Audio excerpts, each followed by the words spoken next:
Hello friends, you are most welcome at my channel Manoj sir SBL English classes. Friends, आज मैं आपको use of was verb पढ़ाऊंगा जो to be का past रूप होता है। फ्रेंड्स, इसमें भी अनुवाद करने में कई कठिनाइयों का छात्रों को सामना करना पड़ता है, तो इन्हीं सारी कठिनाइयों को दूर करने के लिए हम ये वीडियो बना रहे हैं। आशा है वीडियो आपको बहुत पसंद आएगा। यदि वीडियो आपको पसंद आता है तो फ्रेंड्स से लाइक करें, शेयर करें और चैनल को सब्सक्राइब कर लें ताकि आपको मेरी वीडियो का नोटिफिकेशन मिलता रहे। तो चलिए फ्रेंड्स, वीडियो को स्टार्ट करते हैं। जैसे कि मैं बोर्ड पे लिख चुका हूं यूज ऑफ वाज वर्ब। आज हम केवल अफर्मेटिव सेंटेंसेस का ही अध्ययन करेंगे। तो चलिए समझते हैं वाज का हिंदी अर्थ क्या होता है। तो देखें, वाज का हिंदी अर्थ होता है था, थी और होता था। वर का हिंदी अर्थ थे और होते थे। अब सवाल ये उठता है कि हम कैसे इनका अनुवाद करें। तो इसके लिए हमें समझना होगा रूल नंबर 1 को। ही, शी, इट तथा सिंगुलर नाउन्स के साथ वाज का प्रयोग करते हैं। यानी कि दो तरीके के सब्जेक्ट होते हैं, एक नाउन एक प्रोनाउन। तो प्रोनाउन में अगर ही, शी, इट आता है तब वाज लगाएंगे, और सिंगुलर नाउन्स जैसे कि कोई नाम है, राम, मोहन, सीता, गीता, सुनीता, फादर, मदर, इस तरीके के सिंगुलर नाउन्स के साथ हम वाज का प्रयोग करते हैं।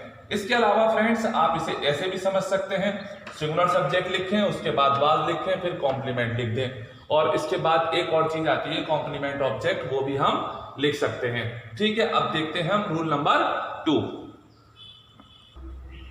देखिए friends, rule number 2, you, we, they तथा प्लुरल नाउन्स के साथ वर का प्रयोग करते हैं। यानी कि अगर प्रोनाउन में यू, वी, दे आते हैं तो हम उनके साथ वर लगाते हैं, और यदि प्लुरल नाउन्स जैसे दीज बॉयज, दीज गर्ल्स आता है तो वहां पर हम वर का प्रयोग करते हैं। आप इसे ऐसे भी समझ सकते हैं कि पहले आप प्लुरल सब्जेक्ट लिखिए, उसके बाद फिर वर लिखिए, और उसके बाद फिर कॉम्प्लीमेंट लिखिए। रूल नंबर 3 में आई के साथ वाज का प्रयोग करते हैं, यानी कि आई के साथ हम हमेशा इसमें वाज का ही प्रयोग करेंगे। तो चलिए फ्रेंड्स, अब इसमें होने वाले डाउट्स को हम एग्जाम्पल के माध्यम से दूर करते हैं। आशा करता हूं वीडियो आपको बहुत पसंद आएगा। यदि आपको वीडियो पसंद आता है तो प्लीज लाइक करें, चैनल को सब्सक्राइब कर लें और वीडियो को शेयर करते रहें। तो लेते हैं पहला एग्जाम्पल।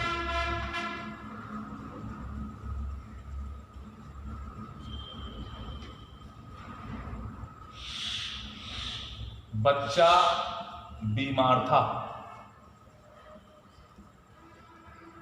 तो सबसे पहले आप, जैसे कि मैं हमेशा आपको बताता हूं, सब्जेक्ट लिखें द चाइल्ड, फिर पीछे जाएं नंबर 2 वाज, और फिर इसके बाद इधर की तरफ को चलें, हमेशा उल्टे देख लीजिएगा, इस तरह से इधर को चलना है। वाज के बाद बीमार। अब बीमार को हम कहते हैं इल, या हम कह सकते हैं सिक, हम सिक भी कहते हैं। दूसरा सेंटेंस देखें,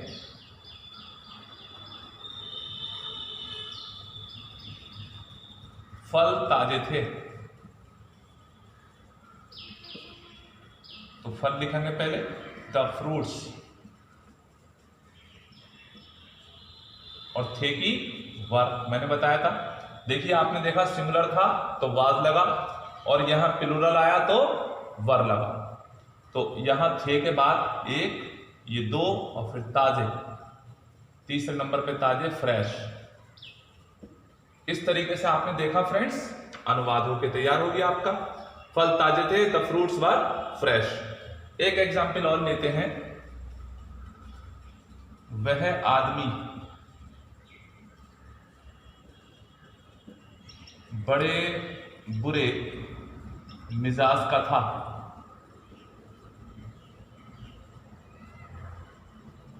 ठीक, तो यहां पर लिखेंगे हम वह आदमी, दैट मैन, ये हुआ 1 नंबर। अब उसके बाद पीछे जाइएगा, 2 था, वाज, और उसके बाद है बड़े बुरे मिजाज का। तो हम इसे इंग्लिश में लिखते हैं हाईली इल टेम्पर्ड। तो आपने देखा फ्रेंड्स कितनी सरलता से हमने अनुवाद कर लिया।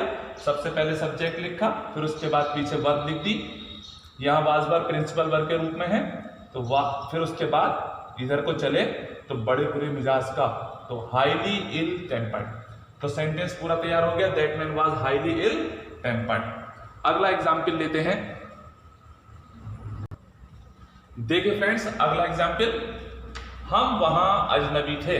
तो सबसे पहले हम वी, थे वर, उसके बाद अजनबी स्ट्रेंजर्स,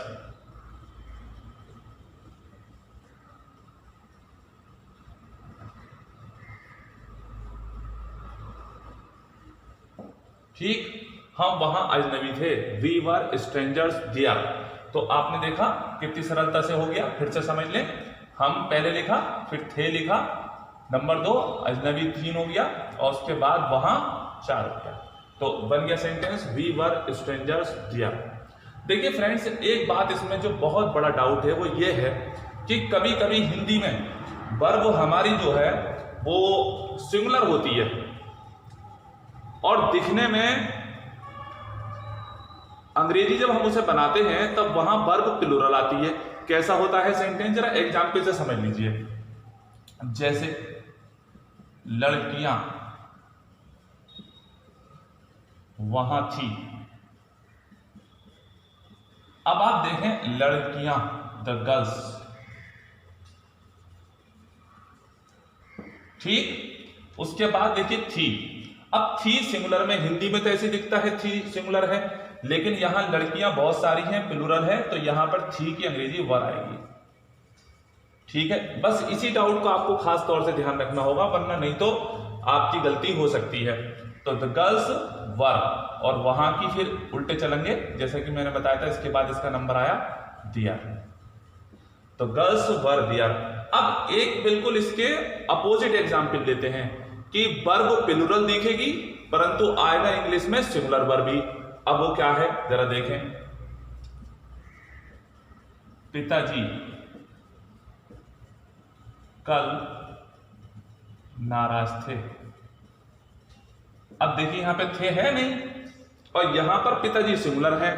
तो हिंदी में जब हम बड़ों से बात करते हैं तो सम्मान व्यक्त करने के लिए हमें थे ही बोलना होता है, हमारी भाषा का यही चलन है। पर इंग्लिश में ऐसा नहीं होता है। इंग्लिश तो कहती है कि अगर आपका सब्जेक्ट सिंगुलर है तो वाज लगाइएगा, और आपका सब्जेक्ट है तो आपका सब्जेक्ट अगर प्लूरल है तो वर लगाइएगा। लेकिन हमारी हिंदी में ऐसा नहीं होता है।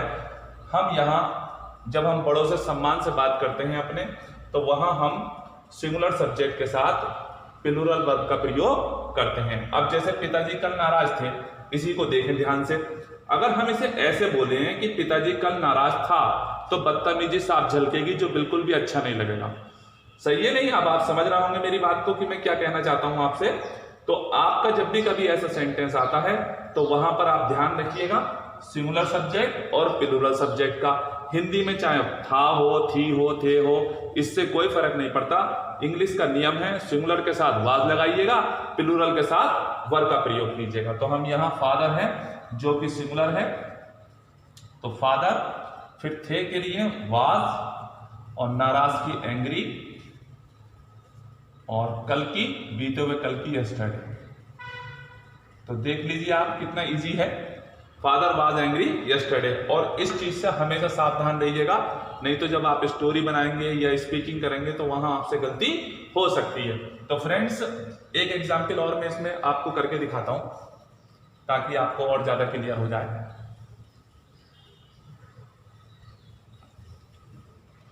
अगर हम ये ऐसा लेते,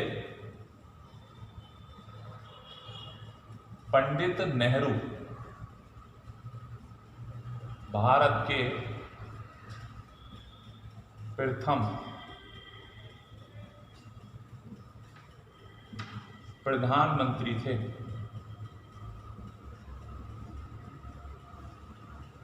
तो देखिए आया है थे नहीं, परंतु पंडित नेहरू तो सिंगुलर ही है, तो हम यहां पर शॉर्ट में लिखेंगे पीटी नेहरू, ठीक। और थे के लिए जैसा कि अभी बताया मैंने वाज। अब चाहते हैं भारत के प्रथम प्रधानमंत्री, द फर्स्ट प्राइम मिनिस्टर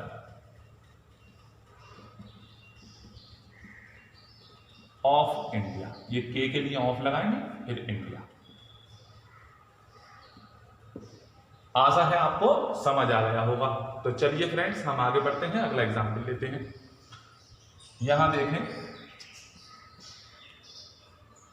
सब लोग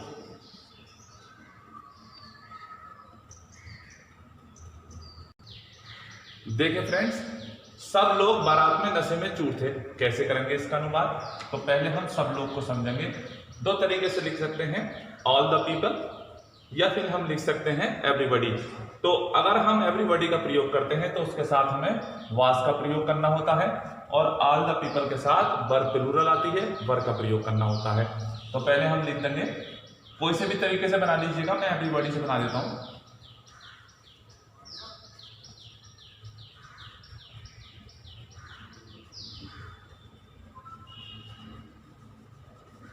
एवरीबॉडी वाज। अब यहां पर आ गए थे, अब नशे में चूर, डेड ड्रंक, ठीक, डेड ड्रंक। तो जैसा कि मैंने बताया, नशे में चूर, डेड ड्रंक। अब ये तो हो गया नशे में चूर। अब आया बारात में, तो पहले हम में लेंगे इन, फिर उसके बारात को कहते हैं द मैरिज पार्टी।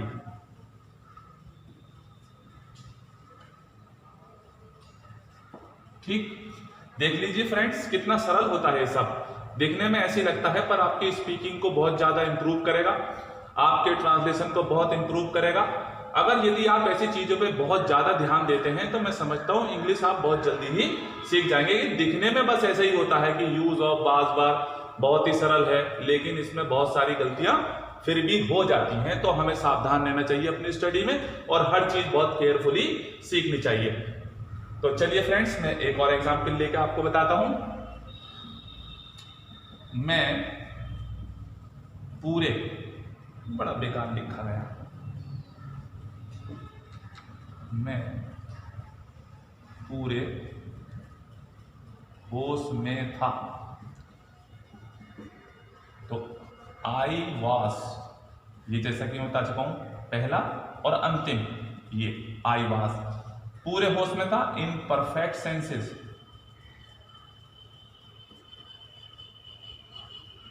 ये देख लीजिए आप, I was in perfect senses, में पूरे होश में था। एक था वाला और बता देता हूं मैं, आई के साथ वाज का प्रयोग होता है, ये भी हो गया। एक आई के साथ और बता देता हूं, जो कुछ कमी होगी वो निकल जाएगी। मैं कल बहुत व्यस्त था। ठीक, मैं आई, ठीक, आई वाज। अब बहुत व्यस्त, बहुत को इंग्लिश में वेरी, और व्यस्त को busy, I was very busy. अब कल लास्ट में लिख दीजिएगा, यस्टरडे, ठीक है ना। तो I was very busy yesterday. एक वो जो उसमें मैंने एवरीबॉडी लिख दिया था, ऑल द पीपल का प्रयोग नहीं करा, अब मैं ऑल का प्रयोग करके आपको दिखाता हूं। क्या होगा सेंटेंस? उस कक्षा के सभी लड़के, सभी लड़के होनहार थे। देखिए कैसे करें इसे, उस कक्षा के सभी लड़के, ये है सब्जेक्ट आपका, तो हम लिखेंगे ऑल द बॉयज, ठीक। और अब यह हो गया सभी लड़के, ऑल द बॉयज। अब के लिए ऑफ, उस कक्षा के, दैट क्लास। ठीक है बच्चों, समझ में आ गया आपकी। अब all the boys of that class. अब ये बचा होनहार थे, तो हम पीछे से उल्टे चलेंगे, थे की वर्ब और होनहार की प्रोमिसिंग। तो ये आपका पूरा ट्रांसलेशन तैयार हो गया, all the boys of that class were promising. तो फ्रेंड्स, आपने समझा कि किस तरीके से हमने वाज का और वर का प्रयोग किया। आशा करते हैं कि वीडियो आपको बहुत पसंद आएगा। अगर वीडियो आपको पसंद आता है फ्रेंड्स, तो प्लीज इसे लाइक करें, चैनल को सब्सक्राइब कर लें और वीडियो को शेयर करते रहें। चलिए मिलते हैं अगले वीडियो में। वीडियो देखने के लिए आपका बहुत बहुत धन्यवाद।